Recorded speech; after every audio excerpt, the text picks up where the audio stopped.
wanna try something all night. I wanna try something all night. Don't know your name, but So you guys cannot be smoking that. So of course they get mad. You know, they get mad. So then a girl come out. She come out. She see me. She like, how you gonna put us out? I know that was they petty ass upstairs. Why y'all ain't kick them out? Why you ain't kick them out? They got a party up on the 7th floor. How we get kicked out? How we get kicked out? I was like, ma'am, you got kicked out because I said it was at least seven people who either came down here and complained about y'all being loud, or they called. And I said, you guys are smoking marijuana. I told y'all about it. Y'all signed a waiver form. I was like, I'm like, this is not my rules. I'm not making it up. This is the rules that the hotel has. It's a hotel policy. Like it's policy. So I can't, I'm not me being petty. It's not me me being a Karen. It's not me. Like, I'm just following the rules. That's it. Like, I'm just a messenger. They all come downstairs. They mad. They all trying to fight. She just mad. Look at her. Then here come the dudes that's with them. Oh, you a loser. Mind you, I got to mention that when I was checking it was three guys checking in. One of the guys was like, when I'm checking him in, he like, hey, can I, it was, mind you, okay, they had another room as well. They had that room, but when I got in, it was some of them that was from the party that was included in the party, mind you. They had a room as well. And so when they was checking in or whatever, one of them was trying to, you know, talk to me. And I'm like, no, thank you. Oh, so I can't get your number? I was like, no, thank you. But thank you. No, thank you. Thank you. Oh, you for real? No, I couldn't get it. No, I'm sorry. No, I got too much going on. No, thank you. So I think he was a little, I don't know, I guess he was a little salty about that. But when I kicked him out, he was the one that was mainly talking shit. He was like, man, I'll beat your ass. Then the girl, I guess that he was with or whatever, was like, telling somebody they had a big speaker. And she was telling somebody like, throw the speaker. Bitch, throw the speaker ladder. So I was like, throw the speaker. Go ahead. And I said, baby, I will not be working no more by the time I get done with your pockets. I said, you think the hotel finna take your pockets? I was like, yeah. And then another dude come that was with the other dude that was getting signed in, and you sedity ass bitch. Oh, you think you better, huh? You think you better? You think you better? You a little, I don't even know what to call you. You like an Uncle Tom. You think you better? I was like, I didn't say anything. So at that point, I was just looking at them. Like, just looking at them. And I was just looking at them. And then I just walked away from the counter.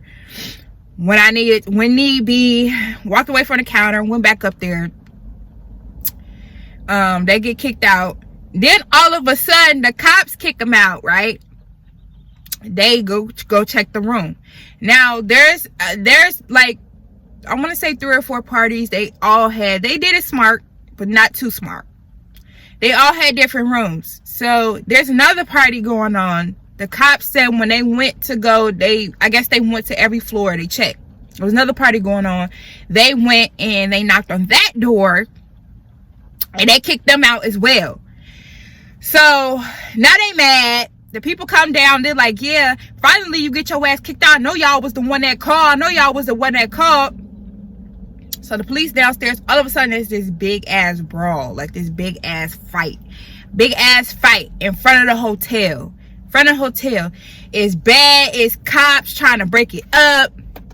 It's blood. It ended up coming into the hotel. It's blood all over the floor. This girl come walking back in. Her whole face is busted open. She crying. I had to call the ambulance. Mind you, this is probably like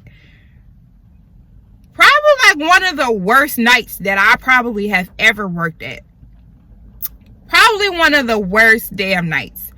So, yeah. After the fight broke out, the police stayed there for like an hour. Of course, I had to clean the nasty blood up. Nasty ass shit. Yeah, I was the one who had to mop the shit up, clean it up. Yeah, fight breaks out. They stay there for an hour. Something just didn't feel right. One of the guys, he didn't say nothing to me, but one of the guys that was up there, it was two of them, and the guy was pacing back and forth, pacing back and forth, pacing back and forth, pacing back and forth. And he came back after the cops left. And I called the cops like, hey, yeah, I was like, yeah, I gotta go check the room and see if everybody is out of the room. I said, before I do that though, I'm the only person here, and this boy is pacing back and forth, pacing back and forth. I said, he done already told me that. He done already made some threats. I said, now with me, some threats I don't take lightly. So it just wasn't sitting well with me. Like, some told me just call him back and tell him come back. So the cops, they was like, do you want me to send him back? I said, yes, send him. I said, yes. Yes. Send him back. Send him back over there. So they come back, right? I go up to the room because I had the key, so I had to let them in.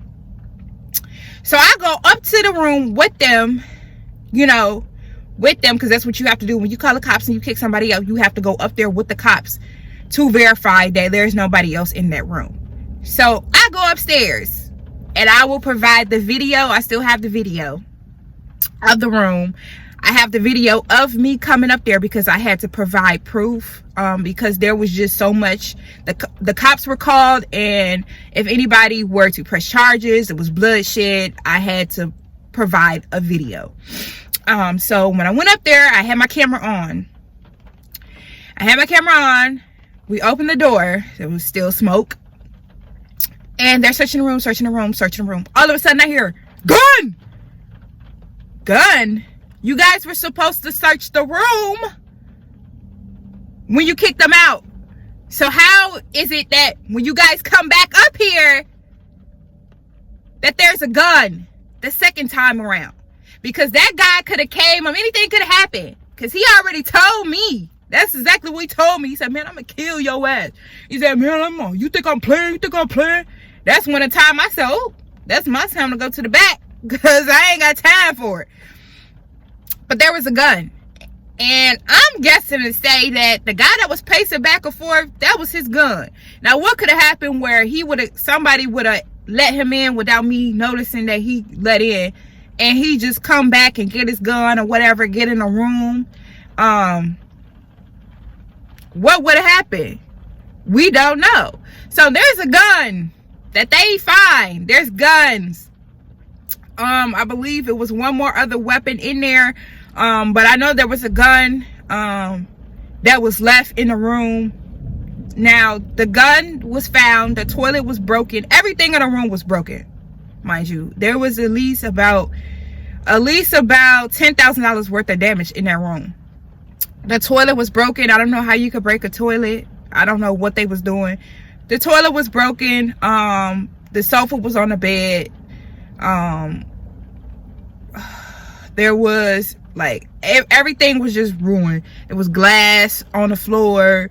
I don't know what they was doing, but yeah. So now at this point, the sergeant, the chief had to come and verify, and he apologized or whatever, and he was like, thanking me, he was like, I don't know what could have happened if you didn't call. And I said, I'm thinking the same exact thing. Like I said, it was just something that just wasn't sitting right with me. He was pacing back and forth, and he had already told me that, he was gonna do some things to me. So I didn't feel comfortable. Something just wasn't sitting right. And I just followed my first mind and called the cops again. And he was yelling at him like, how the hell could you let this slip up? Did you guys check the room? And they like, yeah, we checked the room. We checked it. I'm looking at my head like, yeah, no. And so at this point, I actually, that was the day that I put in my 2 weeks. I had already had a job already that I was starting new. I believe there was another incident that happened prior to that. And yeah, I put my 2 weeks in, I believe the next day. Not even the next day, I believe the next week. Excuse me. I put my 2 weeks notice in. You would think that they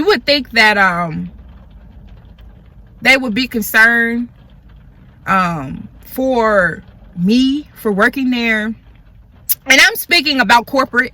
You would think that corporate would have been concerned about something that happened, concerned with, you know, what took place, because of course corporate had to be notified. So no, they weren't. But let me tell you what they were concerned about. There was a incident that happened that was a complaint. And basically I was nursing at the time, so I had to step away from the counter, and I would go into the bathroom and I would pump. And there was a client that came, and when a client came, there was nobody at the front desk. Mind you, I'm the night auditor. Everyone is very well aware. When I got hired, that was one of the things that I told her, like, hey, I'm going to have to move away from the counter. Is that going to be an issue with the job that you're trying to offer me?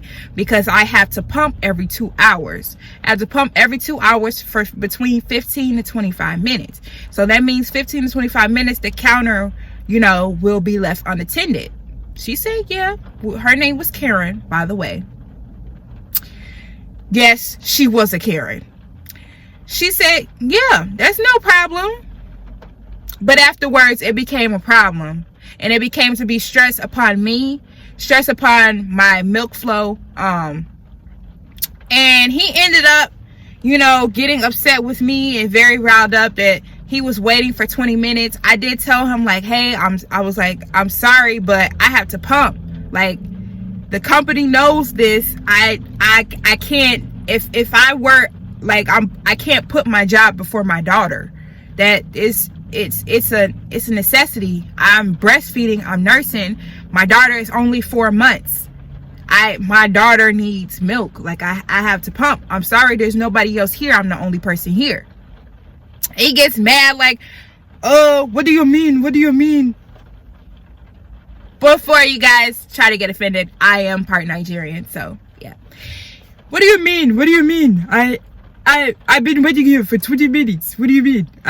You gotta be kidding me. You gotta be kidding me. I said, Sarah, I'm sorry. Like, I don't know. Like, is there a manager? I said, yes, I can call a manager. I can call her on her phone. Oh, don't worry about it. Don't worry about it. I said, okay. I said, do you still want to get checked into the room? What do you mean, do I still want to get? I've been waiting here for 20 minutes. 20 minutes. God damn it. I said, okay. Check them in. Touch them in or whatever. And I mean, usually when we do get a complaint first on, and we know, like, at that moment it was out of my control, but I still, you know, could take the initiative to maybe give his room a discount, or get him a free room, comp his room or something like that, which I would have more than likely verified it would. They do that also to prevent complaints, but at that moment it was out of my control. I mean, I did offer him, what I did was I offered him, and I said, hey, I could take, you know, a little bit off your room for the inconvenience. I could upgrade your room, which I did. I upgraded his room.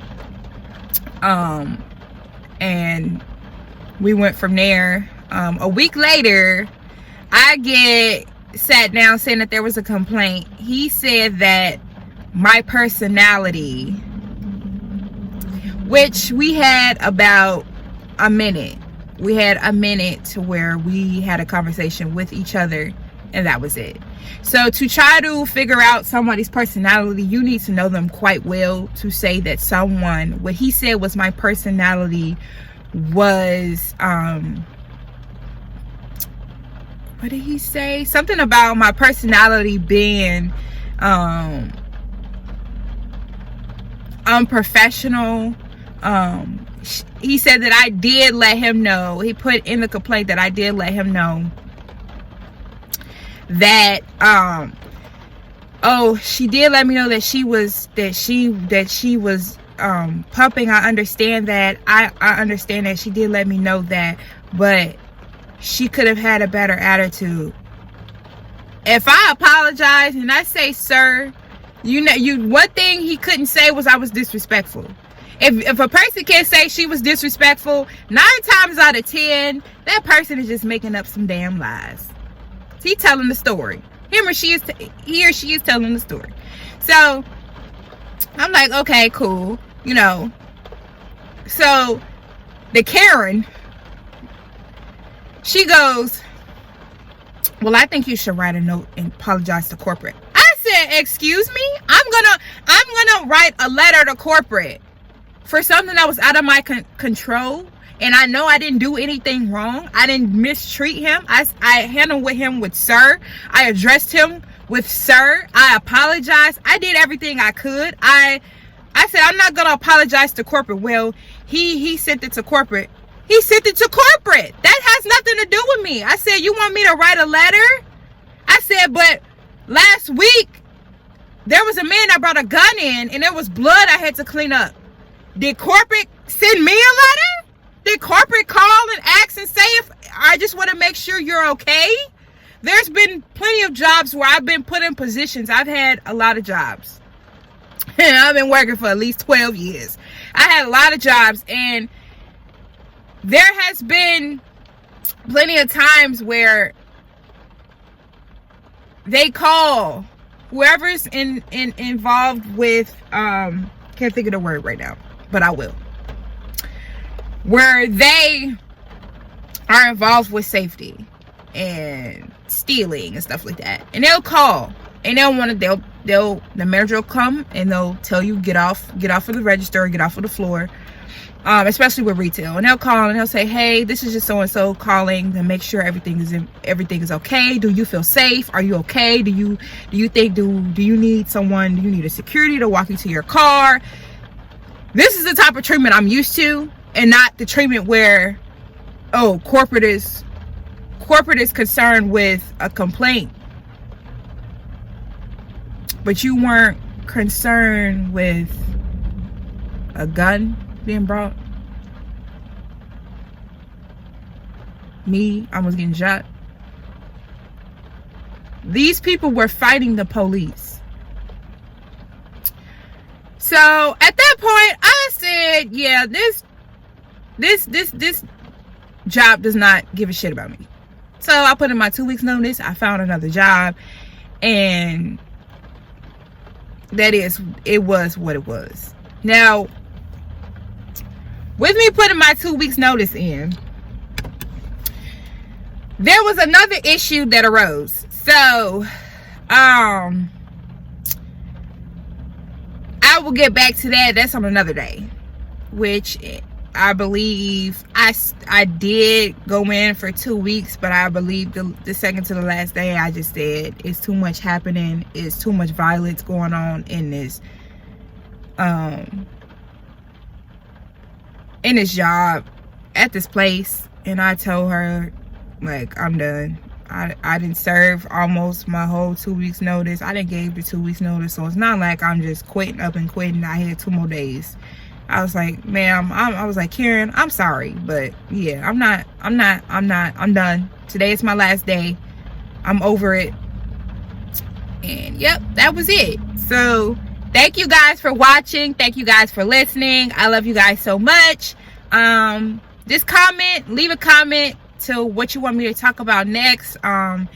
any specific topic, because of course I'm Nana with the T. And thank you guys.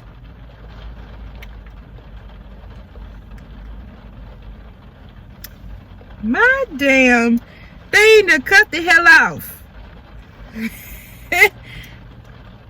Right. Okay, so right here, this is when I entered the hotel room and they found the gun. Basically, said I was gonna give y'all the video. That is the video.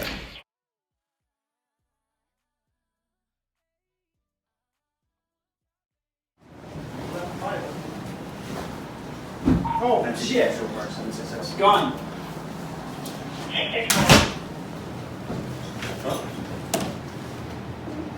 There's nobody in this room right now. No one else can take a call.